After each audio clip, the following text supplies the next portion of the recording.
Karibuni sana Youth Council TV. I am your host Deborah. Huwa wanasema youths ni viongozi wa kesho, lakini si kesho ishafika ama. So today we'll be talking about youths in decision making. And as we all know, youths want to be involved in decision making processes, but sometimes you don't get a chance to be involved. So today with me in studio is John Maina, and we'll be talking about youths in decision making process.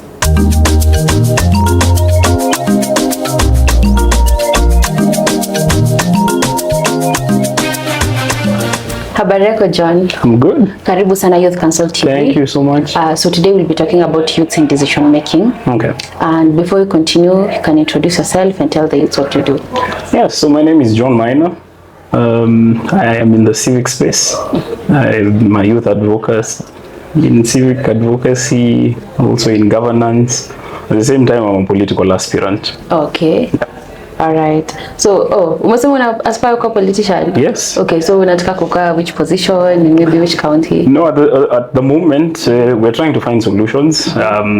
Vile tutasaidia mavijana waweze kuingia kwa side ya governance na politics. So I've not made the decision on what I'll run for specifically. But yeah, in Nakuru County. Yeah. Okay, do you enjoy doing what you do? Yeah, definitely I do, because we get to meet very different characters, mavijana wako na ideas tofauti. So yeah, I really do. Okay. So our topic today, as I said, ni youths in decision making. Okay. So to you, why is it important for youths to be involved in decision making processes? Vijana ndo, unajua tunasema vijana ni kesho, lakini sasa saizi tukiangalia even in Kenya in terms of demographics, we are 75% of Kenya's population. Yeah, that's true. So if that is the case, then whatever policies, governance, be it political, in any space, vijana ndo the masses. Yeah. So they should be included first of all because of that. Tech survey, I think vijana tuko a lot in terms of ikikuja kwa teknolojia. So yeah, things are evolving quickly. Na clearly vijana wame prove that they are moving with the timelines compared to the previous generation. So yeah, I think that is the main important thing, and also tupatie vijana chance ku express na ku build a new phase of leadership in Kenya. Okay. Yeah. Okay, so si unajua youth wengi wanasemanga they would like to be involved in decision making processes but they don't get a chance. So what can you say are the main challenges that the youths are facing that are making them not participate in decision making processes meaningfully? Okay, the main challenge, personally, I've been in the space for a while, and challenges inakuwa ni information. Lack of information, especially kwa vijana ya where are these spaces. So even access to the spaces is a problem. So if you're able to be given information kama vijana, I think that is the biggest hurdle that we face kama vijana.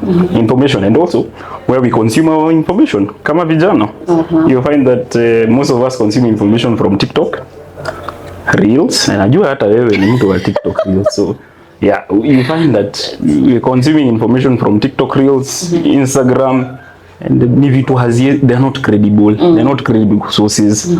And also, kwa wale ambao wenye wanafuata the other side of mainstream media, there have been questions on the information that is being disseminated to the public. So lack of information is the biggest problem that we face as a young generation. Okay. Yeah. So vile umesema most of the people get information from maybe TikTok, Instagram and other social media platforms. Yeah. Which are these credible places that they can source information from that is maybe credible? Ndio wakipata some information wanajua this is, iko verified, it is true. Okay. Some of them are the county government websites. County governments like Nakuru County, you have a website that it lays out each and every decision, if it's public participation. So the problem that we are facing as a youth ni hata kufika hapo, take a time kuchukua simu kuenda to credible sources and such. So we are very much inclined to this hii dunia yetu ya saizi ya kufuata influencers. We find that influencers si watu wenye tunaweza sema they are credible sources, to be honest, in as much as they are those that they are verified. Despite that, pia kuna NGOs, we have Siasa Place, we have National Youth Council of Kenya, you know, these are credible sources. There are many spaces, we have Sauti sessions, so it really depends on where we are looking. But inataka sisi wenyewe kama vijana tujipush, na pia ikikuja kwa hizo social platforms tuache consume to information from anybody. We need to verify information before tuanze kuidiscuss as propaganda amongst ourselves. Okay. Yes. Okay, so you've talked about them not being part of the decision making process because they don't get information. Yes. Apart from hiyo kupata information, is there another reason why they mostly don't get involved in such issues? Honestly, it's because of our history. Unapata that sisi kama vijana, we have never been in this system, hatujai kuwa included. So hata interest yenyewe haiko, just because of where we have been before. So I think sisi kama mimi na wewe, personally I have an organization called Wakati Wetu, where we are trying to find solutions on how tunaweza vuruta vijana wakuje waweze kuongea. So yeah, so it is upon us tuweze pia kuongelesha vijana waweze kufeel involved na waweze kufeel that they have a power to speak. And it's not only with me, but there are so many other organizations that are doing the same thing. So yeah. Okay, now that you've talked about having an organization, yes. Have you been part of decision-making process, and what was your role and what was your impact? In terms of decision-making process, honestly, no. I don't believe that public participation is a decision-making process. So I've been part of the public participation, especially in Nakuru County when it comes to county budgeting. Yeah. The challenges that personally I faced was hata kufika pale, we do not even have the information. Mimi, being that you can say I'm an exposed youth, nafika pale and I find that even those documents, I cannot even read them. So there are a lot of jargons that are being used, even with the government side when writing these papers. Yeah. So the other challenge is in terms of how they disseminate the information. Already ni language ingine ngumu kama vijana hata kusoma. So mind you, I'm speaking from a point of information, somebody who really reads and tries to get informed. Yeah. So kama mimi mwenyewe I'm finding a challenge to read these bills, to read the county government articles. Mimi mtu wa kawaida, kijana wa kawaida wa mtaa ataweza kufanya aje? So yeah, that's true. So see, tumesema youths wanakuanga 18 to 35, right? yes. And kila siku we find ways of communicating to authority, people around us in different ways. As much as we can't show up in some public spaces to air out. So unajua Gen Zs and some millennials kuna tu vitu tuzifanya. So most of them do it on the internet. Yeah. So unaona kama if there's something that they feel is not right, they will mostly air their views on social media. Okay. So do you feel like the youths are listened to? First of all, social media ni kama the political elites do not really look at it as a form of communication. Yeah.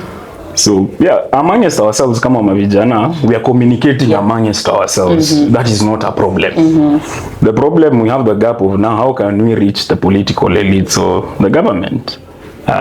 Case in point, we saw that during 2024, June 25th, tunakaribia sasa, we were able to bridge that gap. But sasa bado hatujafika hapo, but we are trying to. We are doing that in very different ways. So saizi we have a solution that we have, it's called Into the Ballot. So Into the Ballot, we came up with some students from Strathmore University. Now the idea is, yes, now we'll use social media platforms. However, we want to give a youth a chance yenye wanakaa na viongozi. Unaona hivi vile tumekaa? Yeah. So wanakaa, you ask the questions directly. At the same time, we send the information to the online platform. So the problem is, how can we bring political elites down to have the conversations with us pale without them thinking that see a form of communication, but kama vijana hivyo ndo tunaweza communicate. Social media is the answer. Even when it comes to 2027 elections, social media will be the answer on how we will find the next leader in Kenya. Okay, so see, most youths want to step up. They want to be leaders, they want to be all that. What are the skills or what kind of knowledge do they need for them to be good people? Okay, not good people per se, like in the decision making process aspect, how can they, what kind of skills do they need? Okay, umesema vijana we are yearning to be leaders. Put a pin to that, leaders, not politicians. Okay? So the biggest problem I faced recently, nimekuwa nikitembea a lot of political parties, a lot of youth leagues, and I find that even our young aspirants I hope and pray that we remove ourselves from the idea that we need to be politicians to get leadership seats. We have this perception that we have to be a politician and act like a politician to get leadership. That is not the way. So how can, to your question, how can the youth vile watajipanga waweze kuingia ni first of all tuweze kutafuta information. For me, information ndo sana, that is the information ndo power. Unapata hata tukidiscuss kwa ground ama na your friends, it is hearsay. Okay? It is not credible. And the problem that we are facing, even the few people with credible information, they never come. Unajua sisi we consume information from social media. Hawakuji kukua as influential. And why is that? Because inakuambia that we as a young generation, we have mixed agendas on where we want to consume information. So we still have we have roughly an year to the elections. But vile nimetembea can say that young people wanajaribu, they're in the spaces, but at the same time I will repeat and I hope that all young aspiring leaders we are not aspiring to be politicians. Tutoe hiyo kitu. Hiyo politics tuitoe hapo. We just want to be a leader. We want leadership. Yesterday I was listening to Sifuna and it was very unfortunate when Sifuna was talking, he mentioned that saizi tu tunataka mtu mzuri. Yani pile tumefika za Kenya, the bar is so low that tunataka tu mtu mzuri. And what is the meaning of mzuri hata say? You should call Sifuna and ask him that, but that is how low the bar is. But so I hope I've answered your question. Yeah, you have. So how can the government, the private sector, or also just institutions, how can they create more space to accommodate the youths in decision making? First of all, tuanze kufunza mavijana ama youth, even younger than the youth, the adolescent group, information on what civic education is, their civic duty. Because tukiweza kuelewa our civic duty as young as 16, 15 high schoolers, tukikuja huku hivi nje, tutajipush sisi wenyewe kuweza kuyan for civic change. So to the government tuweze kupush civic education to the young learners, hata kama ni kwa mayuni, na hata kama si wao peke yao, hata sisi wenyewe student leadership bodies. I think we're really sleeping on student leadership bodies. So saizi vile tunajaribu kutafuta solutions, why can student leaders start helping us with this, tuweze kujua MCA ni nani, MP ni nani. So despite that we are calling out these bodies, NGOs and student leaders, sisi wenyewe tujite mkutano. Now to the NGOs and the government, please let's fund the easy spaces. Hawa vijana wenye wanajaribu ama ni young led organizations, young youth led organizations, tuwafund waweze kufikia watu wengi in terms of information. So funding is a big thing. Sisi wenyewe kukubali that we need to start teaching our young people kutoka chini, kutoka mayuni ama hata high schoolers, and also us ourselves to pick up the mantle na push the government and these big NGOs. Even owning an NGO is such a big problem because even acquiring grants, it's such a long process. And most of us, we are so young that we have not even gotten the experience. I've experienced a lot with this. wako na the idea, but even how to package themselves and go and ask the questions to acquire the grants is difficult. So can we find a way where tunaweza punguza even the level of acquiring funds kwa vijana ndo iweze kuwa rahisi kwao acquire the grants? Yeah, kusaidia watu in terms of information. Okay. Yeah. And now what about the youths now? So kuna zile, okay, people may say that youths in Kenya wakona some attitude, like, you know, towards leadership, towards like things around them. There's just, sijui kama data attitude or what, there's just something they have towards leadership and decision making. So maybe something that you can tell them. No, people call it attitude when it is against them. So it is not really attitude, it is woke. We are woke. So inamaanisha vijana wameanza ku call out what is not right, okay? So yeah, how they, mi hata hii jina yenye tumebandikwa saizi Gen Z, it is a way to segregate us. What is Gen Z? I'm sorry to see, tuache kuitwa namna hii. Ni wa Kenya ndo tumeamua that the leadership that is there, it's not the direction that we want to go for. So yeah, I think we will be called names and we are ready for that. But the most important thing, we are yearning for change. Na vijana msiogope, it is a very big fight yenye tumnaanza. And another thing that I'll say in terms of the young aspirants, vile nimetembea a lot of political parties, is that let us not think that we are divided. Ati sasa wewe uko chama hii ama chama hile, sasa Maina si mtu mzuri.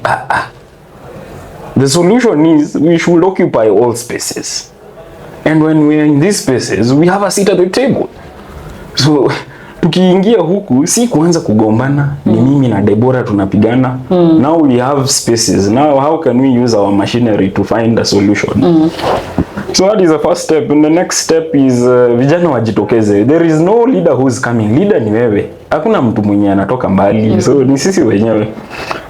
A big solution that I'm trying to discuss with different leaderships ni how can we make the MCA seat an only youth, ikuwe ya vijana peke yake.